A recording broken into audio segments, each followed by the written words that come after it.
Evangelho, que diz assim: não saiba a vossa mão esquerda o que dê a vossa mão direita. Mas como uma necessidade que sentimos, nós temos um primeiro momento na nossa introdução do estudo do Evangelho, uma parte que diz respeito àqueles que estão iniciando a sua experiência na Terra, que são as nossas crianças e jovens. Naturalmente, alguns trouxeram, estamos em treinamento sempre nesse trabalho, porque o nosso ofício é aprender a amar a nossa condição de seres espirituais enviados a este orbe para a construção do reino e estabelecimento da vontade de Deus em nossas consciências. E para tal é importante que lembremos-nos daqueles que estão sob a nossa responsabilidade, assim como nós outros já estivemos sob a responsabilidade daqueles que nos acolheram e nos deram a vida biológica para nós, seres espirituais, adentrar a esta realidade. Dito isto, hoje eu trouxe para as crianças uma pequena oferenda. Nós dizemos que a prática espírita não tem nenhum adereço externo, mas quando a gente é recém-chegado, temos algumas necessidades, que são daqueles que estão no seu primeiro momento.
Vocês não têm saudade de serem crianças ou vocês continuam sendo crianças?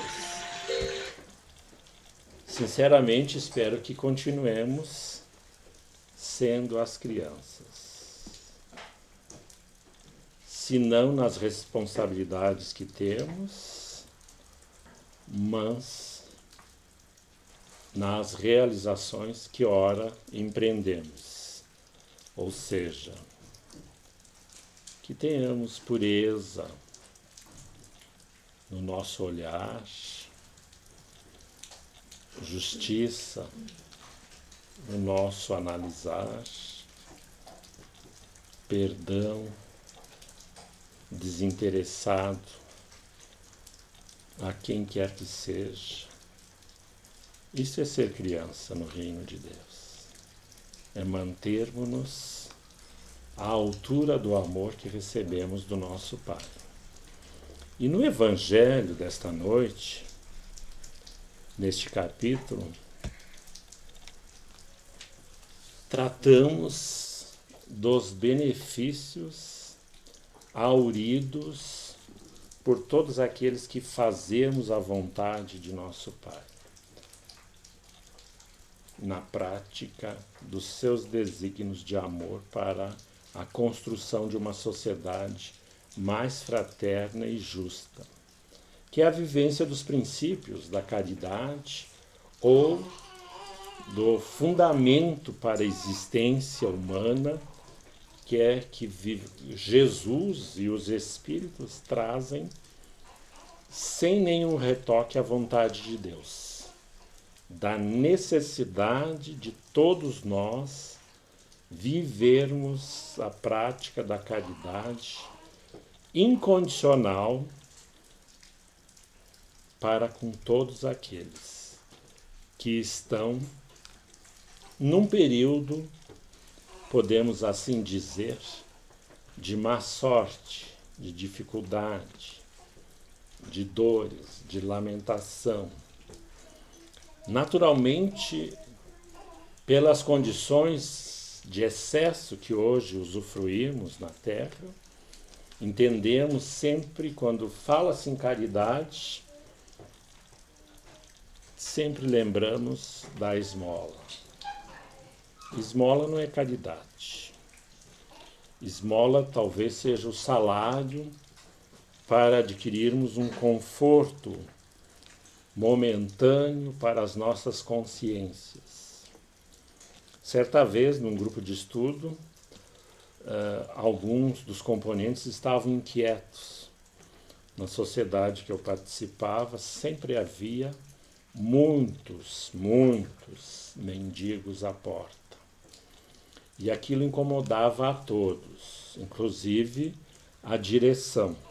Certa ocasião eu tive que ser duro com o presidente da entidade. Digo, se o senhor trazer a polícia aqui, eu mando prender o senhor primeiro. Porque eles estão na via pública e são cidadãos da nossa coletividade, devem permanecer onde queiram.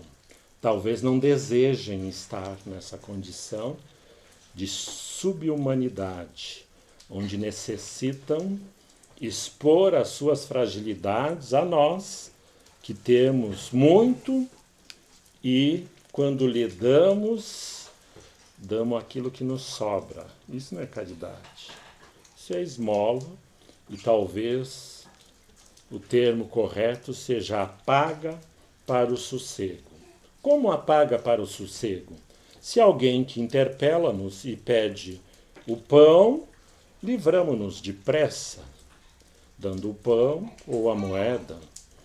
Se ele vai usar, ainda fazemos a análise. Se ele vai comprar o etílico ou se ele vai comprar outra droga qualquer.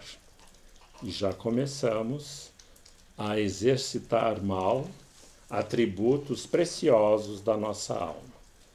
Ou seja, abandonamos a nossa característica de inocente, daquele que não guarda ressentimento e nem julga. Porque se julgasse, não teria aceito o enfrentamento de ter a cada um de nós como os seus responsáveis. Pois nós somos tão duros e as crianças são tão doces, tão suaves. Em algum momento elas perdem essa doçura. E por quê? Que impressões nós compartilhamos? Naturalmente nós perguntamos onde erramos. Pergunta equivocada.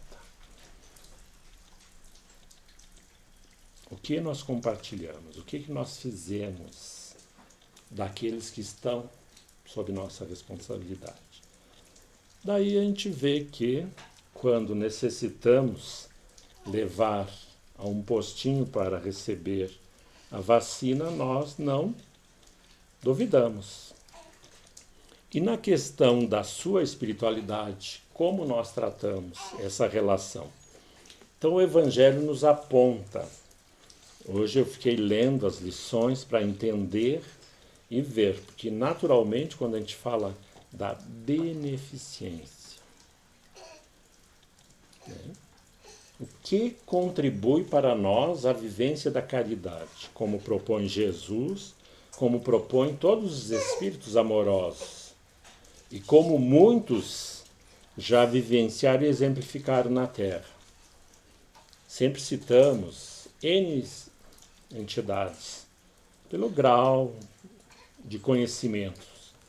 Madre Teresa, Irmã Dulce, Chico Xavier, Nelson Mandela, Gandhi, tantos outros. Os cientistas que trouxeram as curas para as enfermidades, as descobertas para a melhora da nossa vida biológica na Terra, todos contribuem de alguma sorte. E todos os espíritos amorosamente afirmaram da importância para o cristão da vivência em plenitude do ato de caridade. Não só na questão do exercício da esmola, que é um primeiro exercício, mas também daquela caridade em que sabe procurar onde estão as necessidades. Um fogão sem lume, uma mesa sem pão, um enfermo sem medicamento, um moribundo sem alguém para lhe fechar os olhos, igual Madre Teresa fazia. Olha, é um ato de caridade. Madre Teresa recolhia aos milhares, às centenas, moribundos que estavam nas ruas de Calcutá e levava ao seu educandário, e eles estavam em péssimas condições, deitava-os sobre lençóis alvos, e ali ela se dedicava intensamente, junto com as suas colaboradoras, naquele ato de amar a um desconhecido. Alguns, pela precariedade da saúde biológica, mental, nem sabiam lhe informar o nome. E ela, naquele ato contínuo de amor, permanecia garantindo, em extremados cuidados, aguardando a hora do desenlace. E quando interpelada por muitos, ela dizia, pode ser Jesus. E permanecia naquele ato contínuo. Calcutá é uma cidade de milhões de habitantes. A Índia tem uma população que passa o 1 bilhão de habitantes. Antes que a China vai chegar a 1,5 bilhão de habitantes. Quase um quarto da população terrena mora na Índia. E a irmã Teresa de Calcutá lá estava. E lá permanece a sua sucessora na atividade. Porque Jesus iniciou um trabalho e ele nos convida que continuemos. Naturalmente, como os nossos interesses imediatos nos tiram dessa compreensão de sermos caridosos. E quando falamos desse exercício da caridade, e os Espíritos nessa lição deste capítulo, dizendo que não importa, não interessa que a outra mão fique sabendo, porque na realidade não adianta dizermos a terceiros, porque o que importa é a nossa prática e a nossa vivência. E os registros, isso são relatos dos Espíritos nesse Evangelho, são individuais. Nós, nesse ato de amar incondicionalmente, é que vamos registrar aqueles graus de felicidades que não conseguimos imaginar. Nesses anos em que militamos na atividade, e a gente faz eventualmente alguma atividade social mais direta com as comunidades, e todos os voluntários que estão com algum processo, às vezes de dores continuadas, ou pela juventude há mais tempo e o seu corpo sempre com algumas debilidades, todos relatam. Quando eu estou em atividade, eu não sinto dor.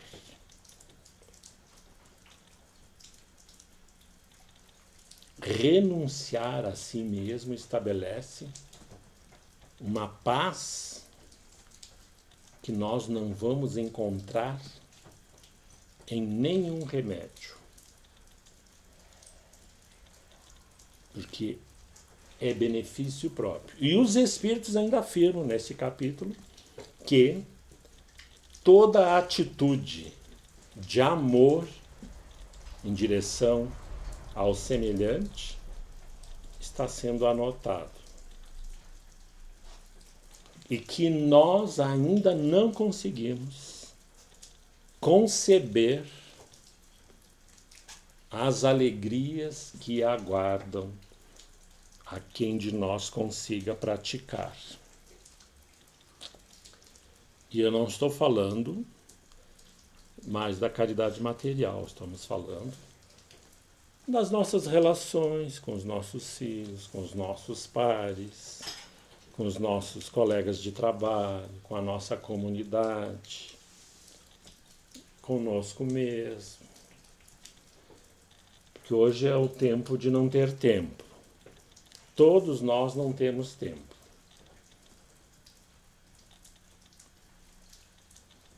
Daí quando é que nós vamos ter o tempo? É nós que temos que decidir. E essa palavra